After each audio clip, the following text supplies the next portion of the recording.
बकरीद यानी ईद उल अधा का दिन खुशी, कुर्बानी और इबादत का दिन माना जाता है, लेकिन हर साल बहुत से लोगों के मन में एक सवाल जरूर आता है, बकरीद की नमाज कैसे पढ़ी जाती है, नियत क्या होती है, कितनी तकबीरें होती हैं, नमाज के बाद कौन सी दुआ पढ़ी जाती है। खास तौर पर बच्चे और कई लोग जो पहली बार ईद की नमाज पढ़ने जा रहे हैं, उन्हें पूरा तरीका समझ नहीं आता। तो आज की इस वीडियो में स्टेप बाय स्टेप हम समझेंगे कि ईद की नमाज आपको कैसे पढ़नी है। दरअसल ईद की नमाज में 2 रकात होती हैं। नमाज पढ़ने से पहले नियत बांधी जाती है। इस नमाज में 6 तकबीर अल्लाहु अकबर कहना होता है। आपको इस बात का खास ख्याल रखना है कि ईद उल अज़हा की नमाज में नियत के बाद अल्लाहु अकबर कहने पर हाथ बांधकर सना पढ़ना है। इस चीज को बिल्कुल भी नहीं भूलें।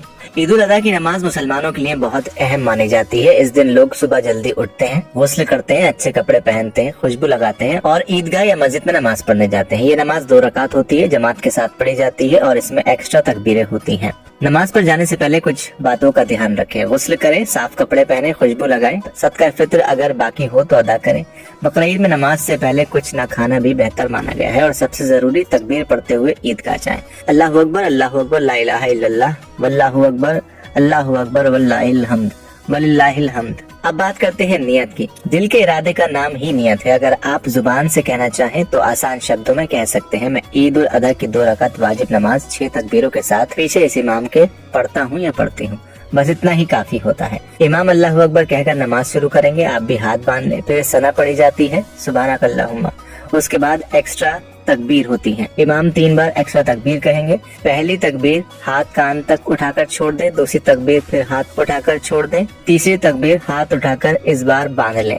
फिर इमाम सूरह फातिहा और कोई सूरह पढ़ेंगे, फिर रुकू और सजदा होगा। दूसरी रकात में इमाम पहले सूरह फातिहा और दूसरी सूरह पढ़ेंगे, फिर रुकू में जाने से पहले 3 एक्स्ट्रा तकबीरें होंगी। हर तकबीर पर हाथ उठाकर छोड़ देना है। फिर चौथी तकबीर में सीधे रुकू में चले जाएंगे। बाकी नमाज नॉर्मल तरीके से पूरी होगी। नमाज खत्म होने के बाद इमाम खुतबा यानी बयान देते हैं। ईद का खुतबा सुनना बहुत जरूरी माना जाता है। इसके बाद लोग दुआ करते हैं, गले मिलते हैं, ईद मुबारक कहते हैं और फिर कुर्बानी की तैयारी शुरू हो जाती है। नमाज के बाद आप अल्लाह से अपने लिए, परिवार के लिए और पूरी उम्मत के लिए दुआ कर सकते हैं, जैसे या अल्लाह हमारी नमाज, हमारी कुर्बानी और हमारी दुआओं को कबूल फरमा, हमारे गुनाह माफ फरमा और हमें सीधा रास्ता दिखा, आमीन। याद रखें, ईद का असली मकसद अल्लाह की इबादत, शुक्र और कुर्बानी की भावना है। तो अब आप समझ गए होंगे कि बकरीद की नमाज कैसे पढ़ी जाती है, नियत क्या होती है, तकबीरें कैसी पढ़ी जाती हैं और नमाज के बाद क्या करना चाहिए। अगर वीडियो पसंद आया हो तो इसे लाइक करें, शेयर करें और चैनल को सब्सक्राइब करना बिल्कुल न भूलें।